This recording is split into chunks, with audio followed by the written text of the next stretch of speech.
انسان کی زندگی میں جو چیزیں اسے بہت زیادہ نقصان دیتی ہیں اور بہت پیچھے چھوڑ دیتی ہیں، دنیاوی معاملات سے لے کر روحانی، اخلاقی، قلبی اور قرب الہی کے معاملات تک کو جو چیزیں نقصان پہنچاتی ہیں، ان میں ایک بڑی چیز غفلت ہے۔ ایک لفظ ہوتا ہے جو ہمیں اکثر سننے کو ملتا ہے کہ آپ کی توجہ نہیں ہے۔ یہ ڈھیر سارے لوگوں کا مطالبہ ہوتا ہے، اہل خانہ بھی مطالبہ کرتے ہیں، کئی موقع پر والدین بھی مطالبہ کرتے ہیں، غرباء بھی مطالبہ کرتے ہیں کہ امیروں کی ہماری طرف توجہ نہیں ہے۔ اور یہ بڑی لازمی سی بات ہے کہ کسی چیز پر جب توجہ رہتی ہے تو وہ چیز بہتر ہو جاتی ہے، اور جب عدم توجہی کا لوگ مظاہرہ کرتے ہیں تو وہ معاملہ خراب ہو جاتا ہے۔ یہ جو عدم توجہ ہے اسی کو غفلت کہتے ہیں، اور جب انسان کے مزاج پر غفلت طاری ہوتی ہے اور غفلت اس پر پوری طرح غلبہ کر لیتی ہے تو پھر اس کی زرخیز زمین کو وہ بنجر کرتی ہے۔ غفلت انسانی دل کے لیے بڑی نقصان دہ چیز ہے اور انتہائی تکلیف اور ضرر کا باعث ہے۔ دلوں پر جو قحط نازل ہوتا ہے، قحط، ویران ہو جاتے ہیں دل، اور جو دلوں پر خشکی نازل ہوتی ہے کہ طبیعتیں خشک ہو جاتی ہیں، یہ غفلت کی وجہ سے ہوتی ہیں۔ جو لوگ غافل ہو جاتے ہیں نا، اپنے معاملات کا دھیان نہیں رکھتے، دیکھیں نا، آپ کو کھانا کھاتے بھی غافل نہیں ہونا چاہیے۔ اگر کھانا بھی غیر معتدل کھا لیا جائے تو وہ انسان کی طبیعت کے لیے باعث ضرر بن جاتا ہے، نقصان کا باعث بنتا ہے۔ بات کرتے ہوئے بھی غافل نہیں ہونا چاہیے، کئی دفعہ جملے ایسے نکل جاتے ہیں جو انسان کے لیے پھر شرمندگی کا باعث بنتے ہیں۔ انسان کو غافل ہو کر کوئی کام نہیں کرنا چاہیے، غافل ہو کر، مدہوش اور بے ہوش ہو کر نہیں۔ غفلت دل کو ویران کرتی ہے، طبیعت میں خشکی لاتی ہے۔ غافل کبھی نہ بنے۔ قرآن مجید فرقان حمید نے ارشاد فرمایا کہ اقترب للناس حسابہم، فرمایا لوگوں کے حساب کا وقت قریب آ گیا، وہم فی غفلۃ معرضون، اور وہ ابھی بھی غفلت میں منہ پھیرے ہوئے ہیں۔ ٹائم آ گیا حساب دینے کا، لیکن وہ ابھی بھی غافل ہیں۔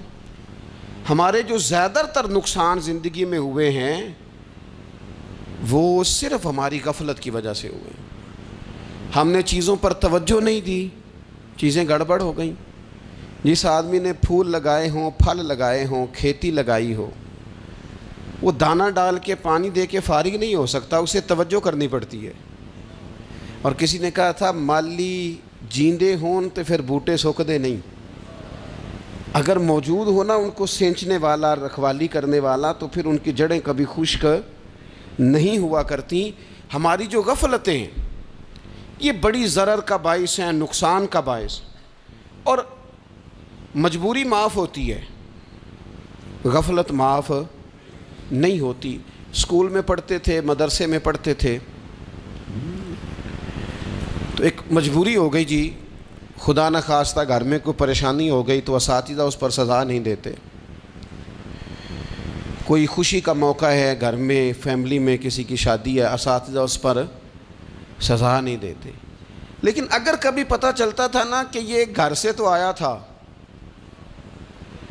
لیکن مدرسے نہیں آیا، یہ اسکول نہیں آیا، رستے میں غافل ہو گیا، تو یہ بات خوفناک تھی۔ یہ قابل سزا جرم تھا کہ تو غافل ہو گیا اپنی پڑھائی سے، تو گھر سے آیا اور یہاں نہیں آیا۔ غفلت قابل سزا ہوتی ہے، مجبوری کی معافی ہوتی ہے۔ ہمارا آج کل جو مسئلہ ہے وہ غفلت کا ہے۔ ڈھیر سارے لوگ ہیں، سمجھدار بھی ہیں، سیانے بھی ہیں، معاملہ فہم بھی ہیں، باشعور بھی ہیں، تعلیم کی ڈگریاں بھی رکھتے ہیں، لیکن اگر ان کی زندگیوں کی تکلیفوں کو دیکھا جائے اور بے آباد روح کو دیکھا جائے اور سجدوں سے ان کی دوری کو دیکھا جائے تو ایک ہی بات سمجھ میں آتی ہے کہ پتہ سارا ہے لیکن لے ڈوبی ہے غفلت، توجہ نہیں کی۔ لائق بچہ بھی نالائق ترین زندگی گزارتا ہے، اس لیے کہ اس کے لائق ہونے کے ساتھ ساتھ اس کا توجہ کرنا بھی تو ضروری ہے نا۔ نرے لائق کا کیا فائدہ اگر وہ محنتی نہیں، اگر وہ توجہ ہی نہیں کرتا، اپنا سبق دھیان سے سنتا پڑھتا ہی نہیں، تو بھی جتنا مرضی لائق ہو پیچھے رہ جائے گا۔ اور کئی نالائق ہوتے ہیں، رٹا لگا کے پاس ہوتے ہیں، پر چلو رٹا تو لگاتے ہیں نا، محنت تو کرتے ہیں نا، جد و جہد تو کرتے ہیں۔ کئی نالائق جد و جہد کے باعث آگے گزر جاتے ہیں، اور کوئی اسی چکر میں رہ جاتے ہیں، میں بڑا لائق ہوں، کل پڑھ لوں گا، پرسوں پڑھ لوں گا، ہفتہ تیاری کر کے پاس ہو جاؤں گا۔ اپنی زندگی سے غفلت کا پردہ اٹھائیں، اور غفلت اس کے لیے فیصلہ کرنے کی ضرورت ہوتی ہے، پلاننگ کرنے کی نہیں، فیصلہ کرنے کی ضرورت ہوتی ہے کہ میں نے اب غفلت کرنی۔ ہم نہ جب بھی کوئی پروگرام بناتے ہیں تو منصوبہ بندی شروع کر دیں، منصوبہ بندی نہ کریں، فیصلہ کریں، کہیں کہ میں نے غافل نہیں ہونا۔ غفلت غرق دنیا کا نام ہے، اپنے آپ کو غفلت سے بچائیں۔ آپ دیکھیں حضرت کعب بن مالک رضی اللہ تعالیٰ عنہ فرماتے ہیں، بخاری میں موجود ہے، فرماتے ہیں کہ جنگ میں پیچھے رہ گیا تھا، میرا خیال تھا کل چلا جاؤں گا، گھوڑے اور سواریاں میرے پاس تیز ہیں، مضبوط ہیں، پرسوں چلا جاؤں گا، تیزی سے بھاگ کے میں پہنچ جاؤں گا، میں قافلے کے ساتھ شامل ہو جاؤں گا، لیکن بس تھوڑی سستی ہو گئی، ذرا غفلت ہو گئی۔ آپ فرماتے ہیں جب سب لوگ چلے گئے حضور علیہ السلام کے ساتھ جہاد میں اور میں پیچھے رہ گیا، تو پھر جب چند دن گزر گئے اور محبوب کے واپس آنے کا ٹائم ہو گیا، تو اب میں غور کرتا سمجھتا تو مجھے مدینے میں یہاں بزدل لوگ نظر آتے، اور کون نظر آتے؟ جو منافق تھے، وہ منافق بزدل دکھائی دیتے، یا مجھے عورتیں اور بچے دکھائی دیتے۔ میں پریشان ہوا، حضور واپس آ گئے۔ جنہوں نے بہانے کیے تھے نا منافقین نے، یہ مجبوری تھی اس لیے نہیں جہاد پہ گئے، یہ جنہوں نے بہانے کیے تھے انہیں مل گئی معافی، اور میں نے سچ بولا، میں نے کہا یا رسول اللہ میں غافل ہو گیا تھا۔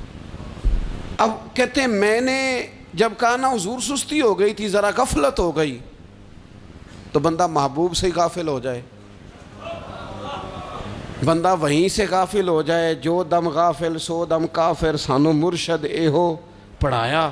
جب کہا نا حضور وہ غلطی ہو گئی، کوئی مجبوری نہیں تھی، تو فرماتے ہیں باقیوں کو معافی مل گئی، میرے ساتھ حضور ناراض ہو گئے۔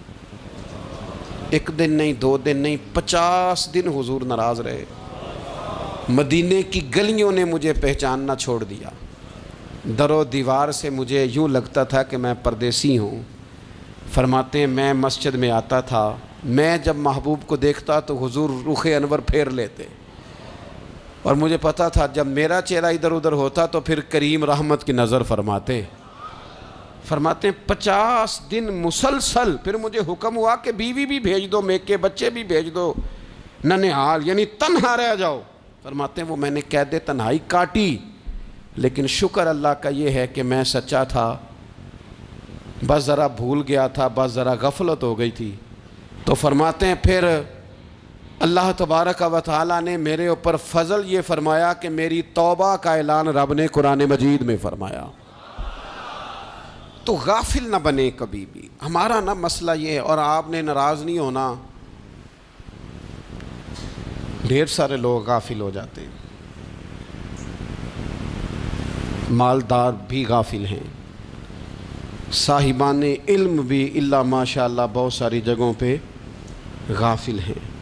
جن لوگوں کو 4 لوگ جاننے لگ جاتے ہیں، کوئی مقام حاصل ہو جاتا ہے، وہ بھی بہت ساری جگہوں سے غافل ہو جاتے ہیں الا ماشاء اللہ۔ غفلت بڑی تکلیف والا منظر ہے۔ جو لوگ سمجھتے ہیں نا میں اب گڈ بک میں آ گیا ہوں، اب میں اچھا ہو گیا ہوں، اب میرے لیے خیر کہا جاتا ہے، مجھے اچھائی شاید یہ مستقل میرے ساتھ رہے گی، تعریف ہی ہوگی ہمیشہ، وہ بھی غافل ہو جاتے ہیں۔ اور یہ غفلت ٹھیک نہیں ہوتی۔ وجہ دیکھنی چاہیے کس وجہ سے انسان کو وقار مل رہا، عزت مل رہی۔ اپنی زندگی سے غفلت کو اتار پھینکیں۔ تھوڑی دیر کی تو غفلت ہوتی ہے، لمبی تو نہیں۔ 2 منٹ کے لیے صرف اس نے ڈرائیونگ کرتے ہوئے چہرہ موبائل کی طرف کیا تھا، 2 ہی تو منٹ لگے تھے۔ لمحوں نے خطا کی تھی، صدیوں نے سزا پائی۔ لمحوں نے خطا کی تھی، صدیوں نے سزا پائی۔ ایک لمحے کے لیے غافل ہوئے تھے اور صدیاں، نسلیں روتی رہ گئیں پیچھے بچے تڑپتے رہ گئے، اہل خانہ پریشان رہ گئے، ماں باپ ساری زندگی روتے رہے، لیکن یہ 2 منٹ کے لیے یہ غفلت جو ہے یہ بڑی تکلیف والا معاملہ. اپنی زندگی سے غفلت کو اتارنا ہے، غافل نہیں بننا، ہر وقت توجہ اور ساری باتوں پہ توجہ. بعض اوقات لوگ ایک طرف توجہ کر کے ایک طرف سے غافل ہو جاتے ہیں. نہ، توجہ ہمہ پہلو رکھنی ہے. ہمارے ذمے جتنے بھی حقوق ہیں ان سب پر توجہ، ہر چیز کا خیال. ایسا نہ ہو کہ عبادت کرتے رہ جائیں اور حقوق العباد ہم سے چھوٹ جائیں، اور حقوق العباد اتنے زیادہ ادا کریں. ایک صاحب مجھے کہنے لگے ایک دفعہ بڑے وثوق کے ساتھ کہنے لگے جی معاذ اللہ ثم نہیں جی ٹائم ملتا پھر نماز دا کی کریے، روزی کمانا بھی تو عبادت ہے نا. تو میں نے کہا آپ نے عبادت کرنا ایک حصہ قبول کیا ہے، آپ نے کل عبادت نہیں قبول کی. عبادت کل ہے، ہمہ پہلو. ایک حصہ آپ قبول کر کے نکل گئے اور باقی آپ نے چھوڑ دی. تو کسی ایک طرف سے بھی غافل نہیں ہونا. جتنی ذمہ داریاں ہیں، جتنی ڈیوٹیاں ہیں، ان سب کا خیال. اور جو بڑا آدمی ہوتا ہے، بڑا گھر میں بڑا ہو، قبیلے میں بڑا ہو، علاقے میں بڑا ہو، ادارے میں بڑا ہو، کلاس میں بڑا ہو، جو بڑا ہے اس کی تو ساری آنکھیں کھلی ہوئی ہونی چاہیے.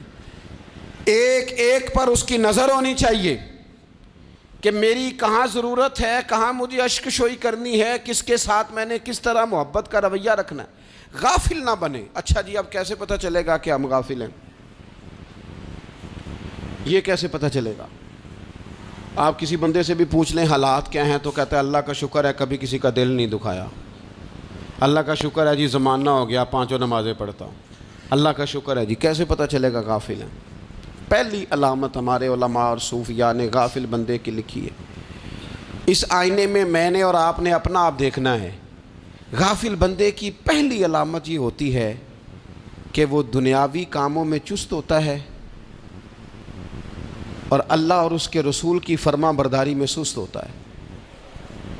یعنی نماز کے وقت تو اسے نیند ستاتی ہے، پریشانی ہوتی ہے، لیکن اگر کسی جگہ مال مل رہا ہو، پیسے مل رہے ہوں، وہاں جانا ہو تو پھر اسے کوئی چیز بھی تنگ نہیں کر.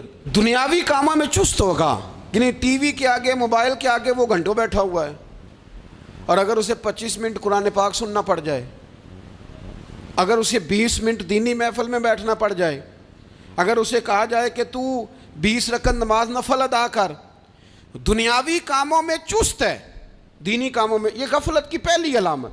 پھر ذاتی معاملات پہ پیسہ خرچ کرنا ہو تو ڈھیر سارا ہے، کسی غریب کی مدد کرنی ہو تو. وہ ہمارے ایک دوست ہیں، وہ اکثر کہا کرتے ہیں، وہ کہتے ہیں آج کل کسی سے کہنا فلائی کام میں، دینی کام میں، کسی کی مدد میں کچھ 4 پیسے خرچ کرنے ہیں تو لوگ کہتے ہیں ہاتھ تنگ ہے. ہاں کوئی سستا پلاٹ ملتا ہو نا،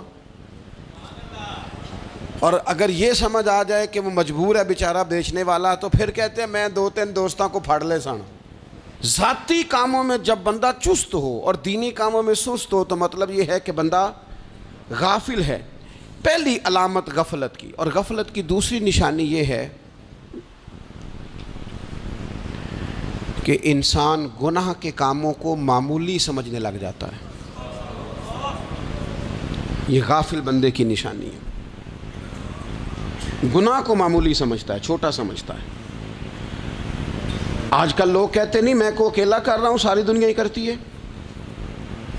اور جناب کیا ہو گیا اگر یہ غلطی ہو گئی تو بندے سے ہو ہی جاتا ہے. گناہ کو معمولی سمجھنا، چھوٹا سمجھنا اور کہنا پھر کیا ہو گیا ہے، انسان سے غلطی ہو جاتی ہے. آپ دیکھ لیں کہ سینکڑوں بیسیوں گناہوں کا بوجھ ہمارے سروں پہ ہوتا ہے، لیکن کوئی ہمارا دبدبہ ہے، کوئی ہماری گفتگو ہے، کوئی ہمارے جملوں میں خود پسندی ہے، کوئی ریاکاری ہے، کوئی تصنع ہے. یہ غافل بندے کی علامت ہے. نبی اکرم صلی اللہ تعالیٰ علیہ وآلہ وسلم نے فرمایا مومن اپنے گناہوں کو پہاڑ کی طرح سمجھتا ہے. یہ بخاری میں حدیث ہے. مومن پہاڑ کی طرح جانتا ہے اور وہ ڈرتا ہے کہ کہیں وہ پہاڑ اس کے اوپر گر نہ جائے، یعنی کہیں مجھے میرے گناہ کی سزا نہ مل جائے. چھوٹے گناہ کو بھی پہاڑ جانتا ہے، یار مجھ سے غلطی ہو گئی، مجھے ٹھیک کر لینی چاہیے، مجھے معافی لے لینی چاہیے، مجھے توبہ کر لینی چاہیے. مومن اپنے اوپر گناہ کو پہاڑ کی جانب سمجھتا ہے. اور حضور علیہ الصلوۃ والسلام فرماتے ہیں کہ یہ جو فاسق اور فاجر ہوتا ہے نا، اللہ کا نافرمان، یہ گناہ کو مکھی کی طرح سمجھتا ہے، یہ سمجھتا ہے میں نے اشارہ کرنا ہے مکھی نے اڑ جانا ہے۔ مومن کی علامت یہ ہے کہ وہ پہاڑ جانتا ہے اگر غلطی ہو جائے تو پہاڑ۔ امام اعظم ابو حنیفہ رحمۃ اللہ علیہ گزر رہے تھے تو بارش ہو گئی تھی اور کوفہ میں کیچڑ تھا، تو آپ نے جو جوتے پہنے ہوئے تھے ان جوتوں سے چلتے ہوئے نا آپ کے پاؤں سے کچھ مٹی اڑی، تو سامنے ایک یہودی تھا، اب اس زمانے میں دیواریں کچی ہوتی تھیں، اس کے دیوار پر جا کے وہ مٹی جو تھی وہ لگ گئی۔ اب امام صاحب بڑے پریشان ہوئے کہ میں نے اس کی دیوار کو آلودہ کر دیا۔ یہاں تو لوگ اپنی اینٹیں رکھتے رکھتے کئیوں کی دیواریں توڑ ہی دیتے ہیں، اور پھر وہ اس پر ماننے کو بھی تیار نہیں ہوتے، تسلیم کرنے کو بھی تیار نہیں ہوتے۔ وہ کہتے ہیں پھر کیا ہو گیا، اب ہمارا یہاں گھر ہے تو ہم نے ٹرالی منگوانی نہیں تھی، ہمارا حق بنتا تھا۔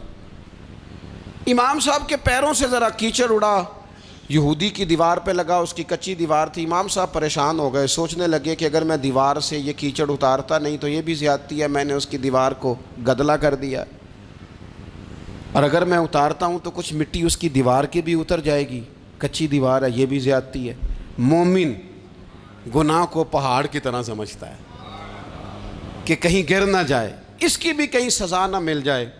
امام صاحب نے اس کے دروازے پہ دستک دی، وہ باہر آیا تو اتفاق سے وہ آپ کا مقروض بھی تھا، اس نے پیسے دینے تھے۔ باہر نکلتے ہی کہنے لگا اوہ آپ تو قرض لینے آ گئے، میرے پاس تو ابھی گنجائش نہیں ادا کرنے کی۔ تو امام صاحب کہنے لگے تو قرض چھوڑ، وہ میں نے معاف کیا، میرے سے غلطی ہو گئی ہے، میں آ رہا تھا، لکڑی کے جوتے اس زمانے میں کھڑاؤں لوگوں نے پہنے ہوتے تھے، کہا وہ میرے پیروں سے ذرا کیچڑ اڑا ہے، تیری دیوار پہ لگ گیا ہے۔ اب میں بڑی دیر سے کھڑا سوچ رہا ہوں کہ اگر میں تیری دیوار صاف نہ کروں تو میں نے یہ میلی کر دی، گدلی کر دی، یہ بھی بات درست نہیں ہے، زیادتی، اور اگر میں اسے صاف کرتا ہوں کچی دیوار سے کچھ مٹی اتر جائے گی تو یہ بھی زیادتی ہے، اب تو بتا میں کیا کروں۔ تو بے موسمہ پھل تھا نا یہ، تو بے موسمہ پھل دیکھ کے بندہ حیران ہو جاتا ہے، جو باتیں روٹین میں نہ ہو رہی ہوں وہ ذرا انوکھی لگتی ہیں، بندہ حیران ہو گیا، غور سے امام صاحب کا چہرہ دیکھنے لگا، غور سے چہرہ دیکھنے لگا، اور پھر تھوڑی دیر سوچنے کے بعد کہنے لگا حضور پہلے میں نے دین اسلام کے بارے میں پڑھا اور سنا تھا، آج میں نے دین دیکھا ہے۔ پہلے میں نے سنا تھا کہ دین اسلام اس طرح کا ہے، آج میں نے دین۔ ہم نہ پوری دنیا کے کافروں کو دین سنانا چاہتے ہیں، دکھانا نہیں چاہتے، ہم نیک نظر آنا چاہتے ہیں، نیک بننا نہیں چاہتے، ہم نیک نظر آنا چاہتے۔ نتیجہ کیا نکلتا ہے کہ کچھ عرصے کے بعد پتہ چل جاتا ہے بندہ کس لیول کا نیک ہے، کیا معیار ہے اس کی نیکیوں کا۔ کہنے لگا حضور پہلے میں نے دین سنا تھا، آج دیکھا ہے۔ آپ وہ مٹی کی دیوار پر جو کیچڑ لگ گیا ہے، دیوار کو بعد میں صاف کیجئے گا، پہلے کلمہ پڑھائیں تاکہ میرے اندر کا کفر صاف ہو جائے، مجھے مسلمان کر دیں۔ تو غافل آدمی جو ہوتا ہے نا، وہ پھر تیسری بات، جب بندہ بہت زیادہ غافل ہو جاتا ہے پھر اعلانیہ گناہ کرنے لگتا ہے۔ ایک گناہ، پھر اس کا اظہار گناہ۔ ایک بندہ، حدیث پاک میں آتا ہے، ایک بندہ رات کو کوئی غلطی کرتا ہے، اللہ تعالیٰ اس پہ پردہ ڈال دیتا ہے، لیکن وہ سویرے خود لوگوں کو بتاتا پھرتا ہے میں نے یہ کیا، میں نے یہ کیا۔ جب آپ اظہار گناہ کرتے ہیں نا تو سامنے والا بھی دلیر ہوتا ہے، کہتا ہے اس نے کیا میں کر لوں گا تو پھر کیا ہوا۔ ہمارے علماء نے لکھا ہے کسی کی نماز قضا ہو جائے تو کسی کو بتائے نہ، قضا پڑھ ڈالے، اس کا جگہ جگہ ذکر نہ کرے۔ جب آپ کہیں گے نا میری قضا ہو گئی تو آپ کے ساتھ رہنے والا بچہ دوست سمجھے گا یار اس کی قضا ہو گئی ہے تو میری بھی ہو جائے گی تو کیا ہوا۔ گناہ کرنا بھی گناہ ہے اور گناہ کا اظہار بھی گناہ ہے۔ نبی اکرم صلی اللہ تعالیٰ علیہ وآلہ وسلم نے ارشاد فرمایا میری ساری امت کو معافی مل جائے گی سوائے ان لوگوں کے جو اعلانیہ گناہ کرتے ہیں۔ یہ بخاری مسلم دونوں میں حدیث موجود ہے۔ جو اعلانیہ گناہ، جنہوں نے خود ساری دنیا کو گواہ بنا لیا، میں نے یہ بھی جرم کیا، یہ بھی کیا، یہ بھی کیا، یہ بھی کیا، خود انہوں نے لوگوں کے، بہت بڑے غافل آدمی کی علامت ہے کہ گناہ کرے اور پھر اوپر سے اعلانیہ گناہ کرے، اتنا بڑا جرم کرے۔ پھر چوتھی علامت اگر ہم دیکھنا چاہیں کہ ہم غافل تو نہیں. تو غافل بندے کی چوتھی علامت یہ ہوتی ہے کہ وہ فضول کاموں میں وقت بڑا ضائع کرتا ہے. فضولیات میں ادھر بیٹھے ہیں ادھر بیٹھے ہیں, یہاں گپ شپ ہو رہی ہے, وہاں موبائل دیکھا جا رہا ہے, پھر کچھ ٹائم ملا ہے تو پھر کہیں دور دراز کسی ہوٹل پہ کھانا کھانے چلے گئے, پھر کچھ ٹائم ملا تو چلو نکلتے ہیں ذرا کوئی ہفتہ سیر کر آتے ہیں, یہاں گپ شپ ہے, فلاں کو ڈسکس کر لیتے ہیں, فلاں کے بارے میں بات کر لیتے ہیں, سیاسی تبصرے کر لیتے ہیں, یہ تھوڑی گفتگو ہو جاتی, چلے محلے داروں پہ تبصرہ شروع کرتے ہیں, کون روٹی زیادہ کھا رہا ہے اور کس کے پاس پیسے زیادہ آ گئے, چلو جا کے پتہ کرتے ہیں. حالانکہ یہ پتہ نہیں کرنا چاہیے تھا, پتہ تو اس کا کرنا چاہیے تھا جو بیچارہ کل سے بھوکا ہے. خبر تو اس کی رکھنی چاہیے تھی جس بیچارے کے گھر میں بچوں کے لیے پہننے کو کپڑے موجود نہیں ہیں. اس پر تبصرہ یہ کرتے ہیں کہ یہ محنت کیوں نہیں کرتے, اور اگر کسی پر اللہ عطا کر دے پھر حساب ضرور لگاتے ہیں کہ ذرا معلومات کرو یہ اتنی جلدی آگے کیسے نکل گئے. غافل بندے کی علامت ہے وقت کا ضائع کرنا اور فضول کاموں میں ضائع کرنا اور بلا وجہ ضائع, اور ایسے سوالات کرنا جن کی ضرورت ہی کوئی نہیں, بالکل ضرورت ہی نہیں, کوئی مطلب ہی نہیں. لیکن ہم لوگ وقت ضائع, یہ غفلت کی علامت ہے. غفلت.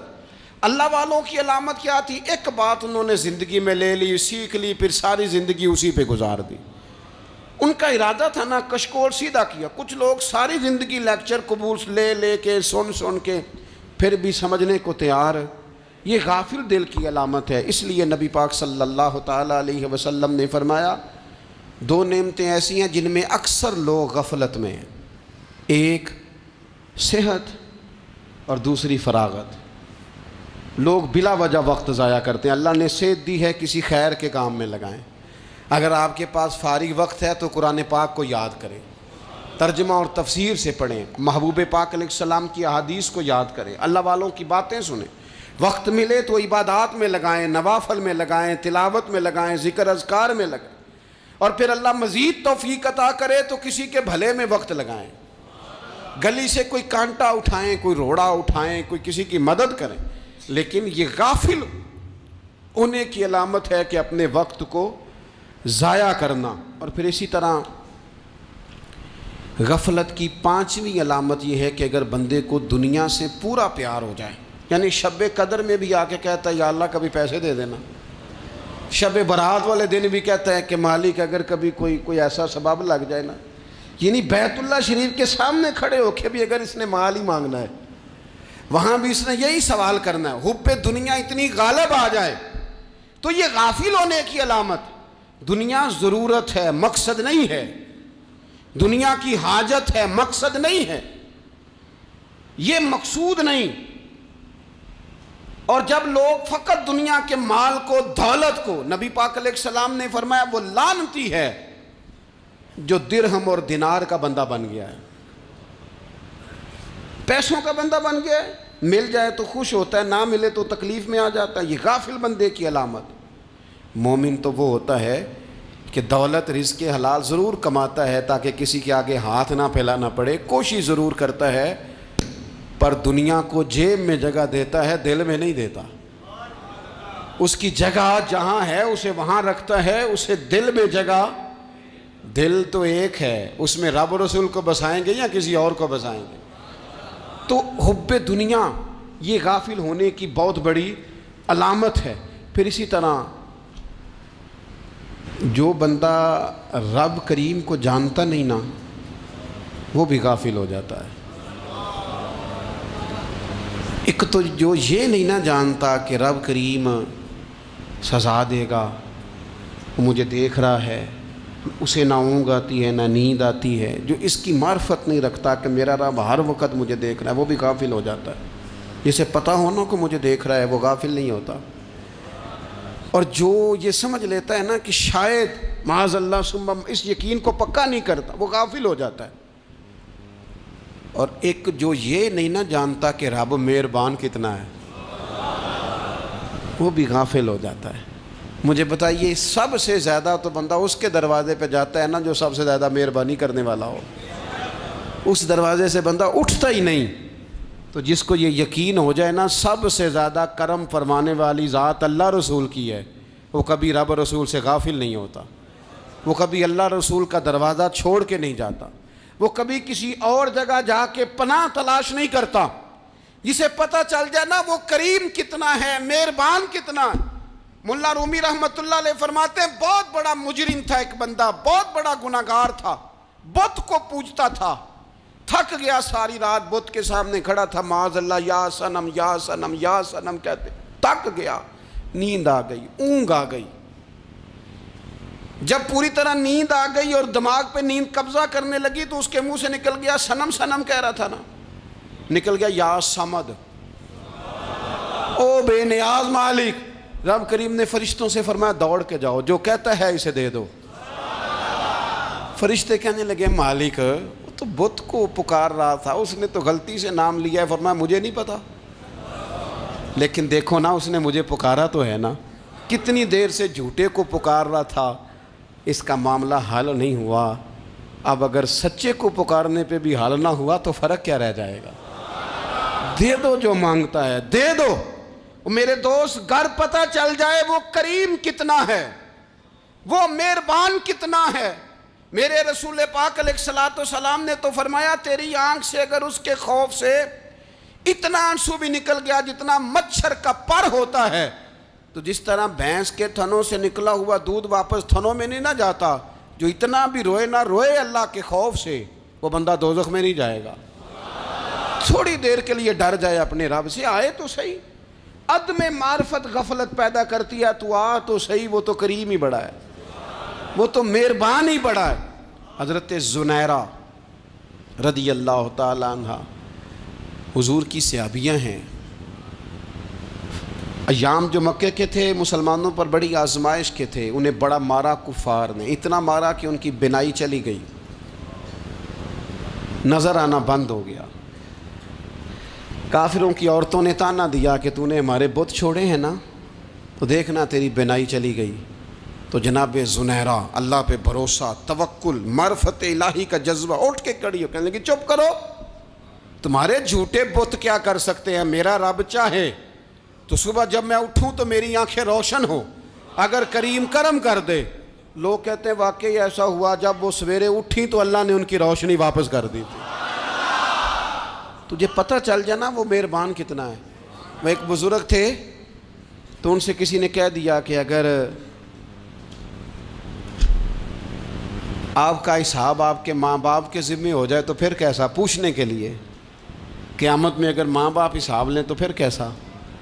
تو بڑے سیانے لوگ تھے جو دل والے تھے، کہنے لگے نہیں، رب کریم ہی ٹھیک ہے، اس لیے کہ وہ ماں باپ سے کہیں بڑھ کر پیار کرنے والا ہے۔ اگر یہ معرفت مل جائے وہ کریم کتنا ہے۔ اور جب بندہ پوری طرح اس کی بارگاہ میں آ کے تڑپ جاتا ہے نا، مولا میں جاؤں کدھر، تیرا دروازہ چھوڑ کے جاؤں کدھر۔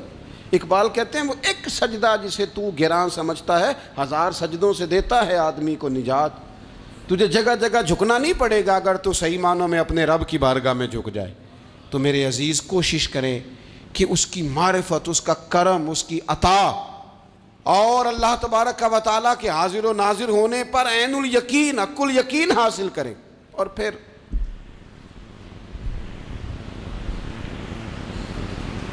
آٹھویں بات یہ ہے کہ غافل لوگوں کی صحبت بھی بندے کو غافل کر دیتی ہے۔ غافلوں کی صحبت میں نہ بیٹھیں، ان کی صحبت میں بیٹھیں جن کے پاس بیٹھنے سے دل میں رب رسول کی محبت پیدا ہوتی ہے۔ غافلوں سے بچیں۔ چنگیاں دے لڑ لگی ساں تے چولی چ پھل پئے، تے جدوں میں پیڑیاں دے سنگ رل گئی تے میرے اگلے بھی ڈل گئے۔ برے آدمی کی صحبت بندے کو غافل کر دیتی۔ غافلوں کی صحبت میں کبھی نہ بیٹھیں، کبھی نہیں۔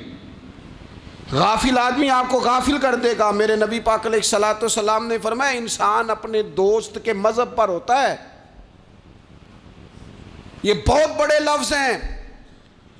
فرمایا المرء علی دین خلیلہ، انسان اپنے دوست کے مذہب پر ہوتا ہے۔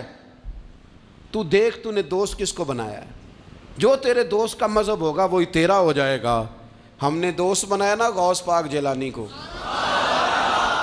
ہم نے یاری لگائی ہے نا داتا علی اجمیری سے، ہماری نسبت ہے نا معین الدین اجمیری سے، ہمارا تعلق ہے نا بہاؤالدین زکریہ ملتانی سے، ہمارا رشتہ ہے نا حضرت مجدد الفسانی سے، ہم ماننے والے ہیں نا اعلیٰ حضرت بریلوی کے، ہمارا تعلق ہے کبھی جماعت علی سے کبھی مہر علی سے، ہمارا ان سے تعلق ہے تو صبح شام ہماری زبان پہ رہتا ہے بالغ العلا بکمالہ کشف الدجی بجمالہ حسنت جمیع خصالہ صلو علیہ وآلہ۔ ان سے تعلق جڑا ہے نا تو کئی دفعہ تنہائیاں تڑپا دیتی ہیں اور تڑپ کے کہتے ہیں اج سکھ متران دی ودھیری ہے، اج سکھ متران دی، سکھ کہتے ہیں اڈیق کو، متر کہتے ہیں محبوب کو، اج سکھ متران دی ودھیری ہے، اے کیوں دلڑی اداس گھنیری ہے، لوں لوں وچ شوق چنگیری ہے، اج نینا لائیاں کیوں جھڑیاں، سبحان اللہ سبحان اللہ سبحان اللہ۔ پہلے کہتے ہیں سکھ متران دی ودھیری ہے یعنی اداس ہوں، پھر حضور کے جلووں پہ نظر کرتے ہیں، کہتے ہیں سبحان اللہ سبحان اللہ، ماں اجمل کا ماں احسانہ کا ماں اکمالہ کا، اور پھر فوراً کہنے لگے او کتھے مہر علی، او کتھے مہر علی، کتھے مہر علی تے کتھے تیری سنا، اب ویکھو مشتاق اکھیں کتھے جاڑیاں، بلغ العلا بے کمال کشف الدجی بے، اور میرے اعلیٰ حضرت کہنے لگے سرور کہوں کہ مالک و مولا کہوں تو، باغ خلیل کا گلے زیبا کہوں تجھے، تیرے تو وصف عیب تناہی سے ہیں بری، حیران ہوں میرے شاہ میں کیا کیا کہوں تجھے۔ غافل آدمی کی علامت ہے برے لوگوں کی صحبت میں، خبردار ان کے پاس نہ بیٹھنا جن کے پاس بیٹھنے سے تمہارے دلوں میں اولیاء اللہ اللہ کے بندوں کی عداوت پیدا ہو، خبردار خبردار ان کے پاس نہ بیٹھنا جن کے پاس بیٹھنے سے تمہارے دلوں میں حضور کی اولاد پاک کے بارے میں شک پیدا ہو، خبردار اس شخص کے پاس نہ بیٹھنا جو امام حسین ابن علی کے بارے میں کوئی کمزور بات کرتا ہو، بچنا، خبردار اس سے بچنا جو حضور کے صحابہ کے بارے میں بات کرے، بچنا اس سے، جو سیدنا ابو بکر صدیق کے بارے میں کوئی، دیکھو کیا مقدر ہیں صدیق و فاروق کے، جن کے گھر ہی رحمتوں کے خزینے میں، بھلا کیا کہا نبی پاک، حضور نے فرمایا میرے اوپر جس نے نیکی کی تھی بدلہ دے دیا ہے، یہ جو میرے ابو بکر صدیق ہے نا، ان کو میں اللہ کی بارگاہ میں لے جاؤں گا، کہوں گا مالک تو ہی بدلہ عطا فرما۔ ایک ہاتھ میں جناب صدیق کا ہاتھ پکڑا، ایک میں حضرت عمر کا ہاتھ پکڑا، اور حضور مسجد نبوی سے باہر آ رہے ہیں، دیکھنے والے کی زبان سے بے ساختہ سبحان اللہ نکل گیا، کیا شان ہے کیا مقدر ہے۔ تو حضور علیہ السلام رک گئے اور روک کے فرمایا تو حیران ہو رہا ہے نا، تو حیران ہو رہا ہے نا کہ میں نے ایک ہاتھ میں ابو بکر کو پکڑا ہے، ایک میں عمر کو پکڑا ہے، فرمایا قیامت میں جب میری قبر کھلے گی تو میں اسی طرح قبر سے نکلوں گا، اس طرح میدان محشر میں میں آؤں گا۔ خبردار حضور کے وفاداروں کے وفادار رہنا، ان کے وفادار رہنا، ان کے وفادار رہنا۔ بڑا عجیب دور آیا ہے، ہم نے یہ دور دیکھا ہے کہ لوگ حضور کے صحابہ کے بارے میں بھی بات کریں گے، اب نبی پاک کی اولاد پاک کے بارے کو بھی ڈسکس کیا جائے گا۔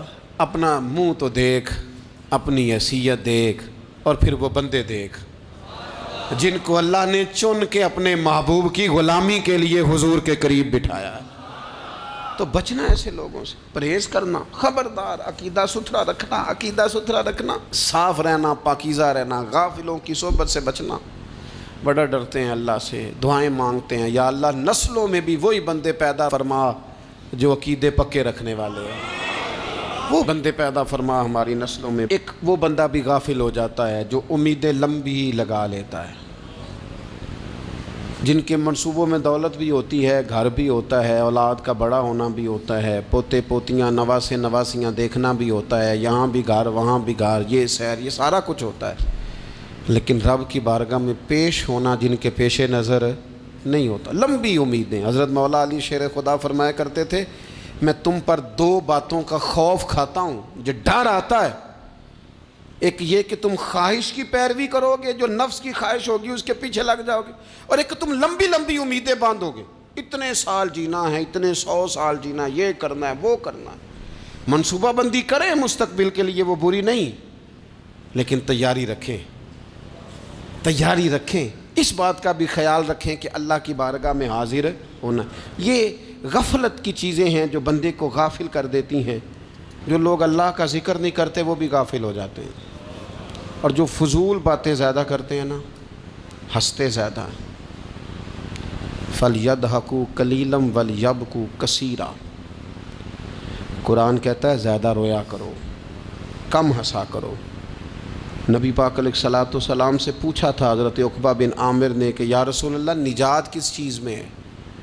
تو نبی پاک علیہ الصلوۃ والسلام نے فرمایا ایک تو اپنی زبان قابو میں رکھو، دوسرا فرمایا اپنے گھر میں ٹھہرے رہو، تمہارا گھر تمہارے لیے کافی ہو، فضول نہ نکلو گھر سے، اور تیسرا فرمایا اپنی خطاؤں پہ رویا کرو۔ کثرت کلام اور فضول کلام اور بلا وجہ یہ بندے کو غافل کرتا ہے، دل کو سخت کرتا ہے۔ یہ چند چیزیں ہیں جو انسان کو غفلت میں ڈالتی ہیں۔ اپنے آپ کو ان چیزوں سے بچائیں اور غفلت کو توڑیں۔ آپ کے ذمے، میرے ذمے جو حقوق العباد ہیں ان کا پتہ کریں، جو اللہ رسول کے حقوق ہیں ان کی خبر دیکھیں، ہماری جو ذمہ داریاں ہیں ہم کس طرح انجام دے رہے ہیں اس پر توجہ کریں، اپنے معاملات کو ٹھیک کریں۔ ہم انسان ہیں، کوتاہیاں تو رہ جائیں گی، لیکن جب کوشش کریں گے تو پھر رب تعالیٰ مدد بھی فرمائے گا۔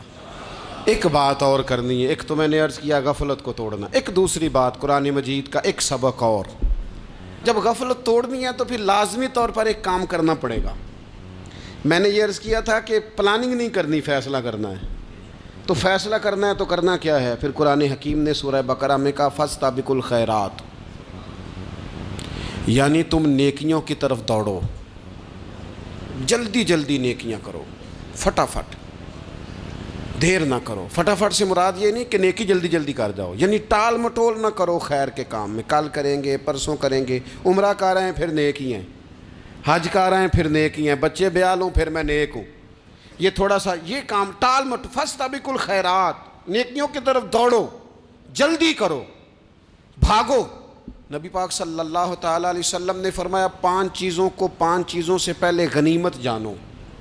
حضور علیہ الصلوۃ والسلام فرمانے لگے ایک تو تم جوانی کو نہ بڑھاپا آنے سے پہلے پہلے غنیمت سمجھ لو۔ نبی کریم صلی اللہ تعالیٰ علیہ وآلہ وسلم ارشاد فرمانے لگے کہ اپنی صحت کو غنیمت جان لو، بیماری آنے سے پہلے پہلے۔ پھر حضور علیہ الصلوۃ والسلام فرمانے لگے اگر اللہ نے تمہیں مال دیا ہے، وسعت دی ہے، تو نیکی کر لو، خرچ کر لو اللہ کے راستے میں، خدا نہ خواستہ تم پر غریبی آ جائے۔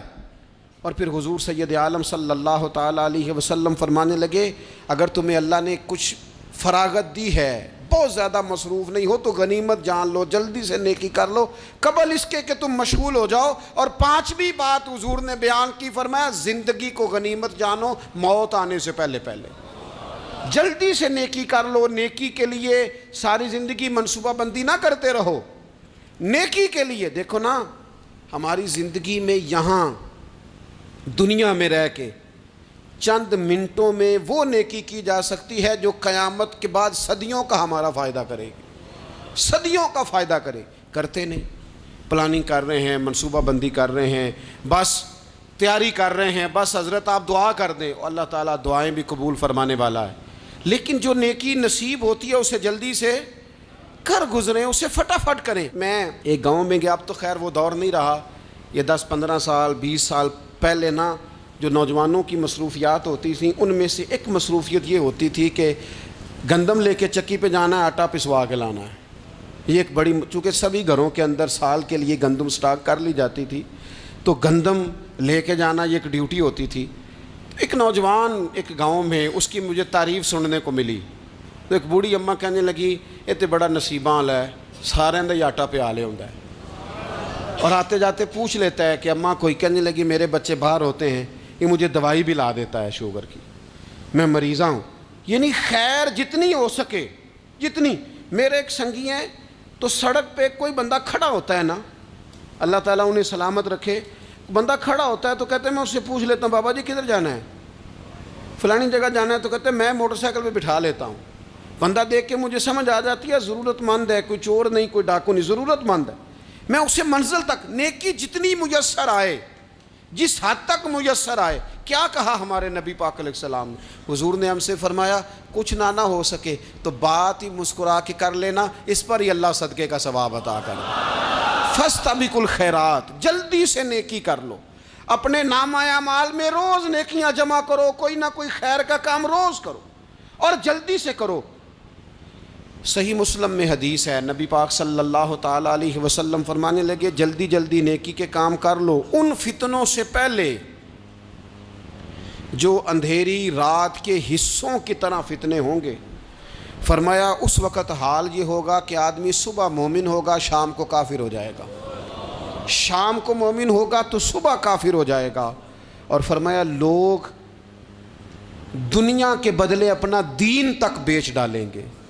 معاذ اللہ جھوٹی قسمیں نہیں کھائی جاتی، جھوٹا قرآن مجید نہیں لوگ اٹھا لیتے، لوگ دنیا کے لیے دین بیچ ڈالیں گے۔ اس سے پہلے جب فتنے اتنے زیادہ ہو جائیں، اس سے پہلے نیکی کر لو، کوئی خیر کا کام کر لو، جلدی سے کچھ ایسا کر لو۔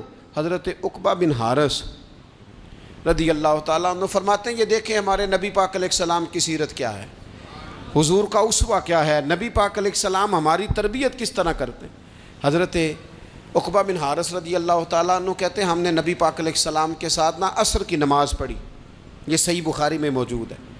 فرماتے حضور سلام پھیرتے ہی فوراً اٹھ کے گھر تشریف لے گئے۔ یہ ہمارے لیے انوکھی بات تھی، غیر متوقع تھی، پہلے کبھی ایسا ہوا نہیں۔ سلام پھیرا نماز کا، حضور جلدی سے تشریف لے گئے۔ اب ہم حیران تھے اور حیرت انگیز طور پر حیران تھے کہ کریم اتنی جلدی تشریف لے گئے۔ تھوڑی دیر ہوئی حضور واپس آ گئے تو محبوب پاک علیہ السلام فرمانے لگے گھر میں ایک چھوٹی سی ڈلی، ایک چھوٹا سا ٹکڑا سونے کا پڑا تھا، مال آیا تھا سارا صدقہ کر دیا، وہ تھوڑا سا پڑا تھا، اچانک مجھے یاد آیا وہ تو پڑا رہ گیا۔ تو حضور فرمانے لگے میں نے کہا کہیں ایسا نہ ہو جائے کہ ساری رات گزر جائے اور میرے گھر میں پڑا ہی رہ جائے، میں جلدی سے جا کے اسے خیرات کر دوں۔ میں نے خیرات کیا پھر میں واپس آ گیا ہوں۔ جلدی سے نیکی، جلدی سے نیکی کر لی جائے۔ ہم بڑا انتظار کر رہے ہیں، بڑا لمبا ہمارا پروگرام ہے، ہمارے پاس ٹائم ہی بڑا ہے، کسی نے کان میں کہہ دیا ہے تیرے پاس بڑا وقت ہے، ابھی تو بڑی عمر پڑی ہے، ابھی تو جناب او میرے بھائی یہ لوگوں کے کہنے کی باتیں ہیں، پھر پتہ ہی نہیں چلتا حالات کس طرح کے ہو جاتے ہیں اور کیا معاملات انسان کے ساتھ درپیش ہوتے ہیں۔ جتنی خیر میسر آئے، جتنا بھلا میسر آئے، جتنی انسان کو توفیق ملے۔ میں نے بزرگوں کو دیکھا، اپنے اصحاب کو، پہلے وہ خدام سے کہتے کہ میں سونے لگا ہوں اور پابند کرتے لوگوں کو کہ فلاں وقت، بزرگوں کو میں نے دیکھا اپنے، وہ پابند کرتے لوگوں کو کہ فلاں وقت میں موجود ہوں گا آنا، خود پابند فرماتے، اور پھر جب بیدار ہوتے تو سب سے پہلے خدام کو بلا کے پوچھتے کوئی مہمان تو نہیں آیا؟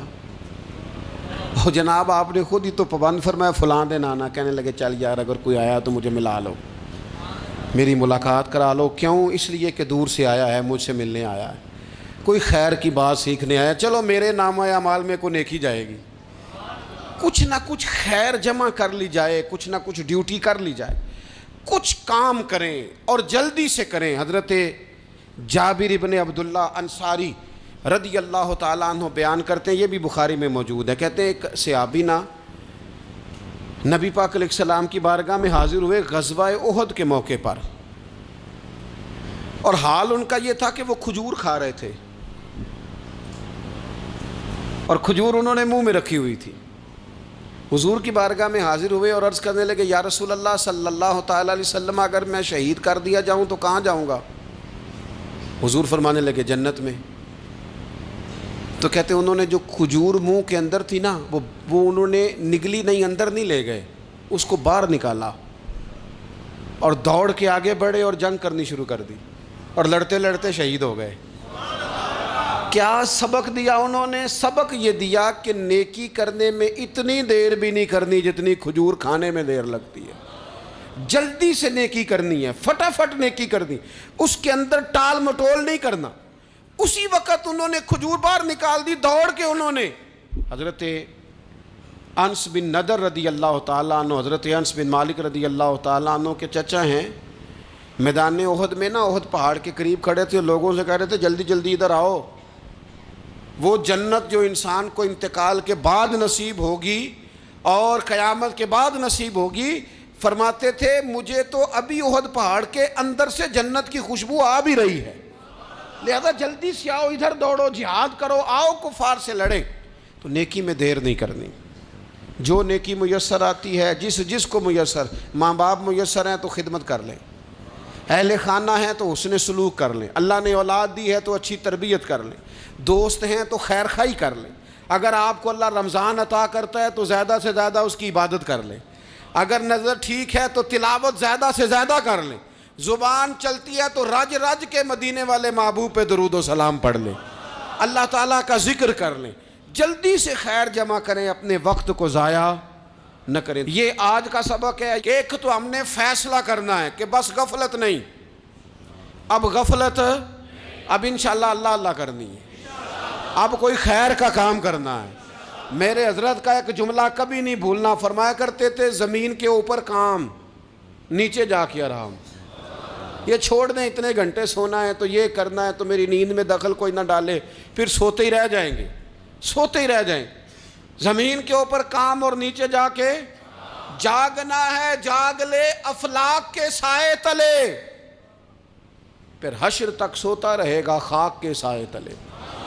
اب جاگ لے افلاک کے سائے کے نیچے، جاگ، کھول آنکھیں، ہر وقت کا سونا، ہر وقت سونا، ہر وقت جو اپنے آرام کی فکر کرنا، اس سے نکل آئیں اور اچھا کھانا اور اچھا پہننا اور بس اپنی مرضی کی زندگی من چاہی جینا، اس سے باہر آئیں، فیصلہ کریں، فیصلہ کہ اب غفلت نہیں کرنی، اگر اللہ نے کوئی صلاحیت دی ہے تو اسے دین کے کام پہ لگانا ہے، کوئی ڈیوٹی کرنی ہے، کوئی خدمت کرنی ہے۔ دیکھو خدمتیں ہو رہی ہیں، صدیق اکبر مال دے رہے ہیں، عثمان غنی مال دے رہے ہیں، مولا علی نے تلوار پکڑی ہے، میدان میں جا رہے ہیں، فاروق اعظم گلی گلی نگر نگر رسول اللہ کے دین کی پہرے داری کر رہے ہیں، حضرت جناب سیدنا سلمان فارسی ابو ذر غفاری حضور کی مسجد میں جھاڑو دے رہے ہیں، اور بلال حبشی وہ نبی پاک کی مسجد میں اذان پڑھتے پڑھتے رب نے اتنا عروج فرمایا کہ کعبے کی چھت پہ کھڑے ہو کے بھی اذان پڑھنی شروع، انہوں نے اذان دے دی۔ تو کوئی کام کرنا ہے، غفلت کو توڑنا ہے اور نیکی کرنی ہے، ذرا جلدی جلدی خیر کا کام کرنا ہے، نہیں ایسے نہیں، فٹافٹ۔ کیسے جی؟ فٹافٹ، تو فٹافٹ کام کریں خیر کا، جلدی جلدی۔ تو یہ خیر کا کام فٹافٹ، جلدی جلدی اور بڑی جلدی اور دوڑ دھوپ کے، اور جب آپ کرتے جائیں گے نا تو پھر اللہ تعالیٰ مواقع بناتا جائے گا۔ آپ سے میری اپیل ہے، بالخصوص میرے ساتھ جو وابستہ سنگی ہیں، جو پیار کرنے والے ہیں، دو باتیں آج آپ نے لے کے جانی ہیں گھر، یہی لنگر ہے، یہی آپ کے لیے دعا ہے، یہی ہمارے بزرگوں کا فیض ہے، یہی نصیحت ہے کہ آپ نے یہ دو باتیں لے کے جانی ہیں۔ غفلت توڑ دینی ہے، فیصلہ کرنا ہے کہ آج کے بعد غافل نہیں ہونا، اور دوسری یہ بات لے کے جانی ہے کہ نیکی جلدی جلدی، فٹافٹ فیصلہ، فٹافٹ نیکی، ایک کر کے پھر انشاءاللہ دوسری کر کے پھر انشاءاللہ تیسری کر کے پھر انشاءاللہ چوتھی، یہ شروع کرنی ہے، اور آپ دیکھیں گے اللہ تعالیٰ مہربانی فرمائے گا، مدد کرے گا۔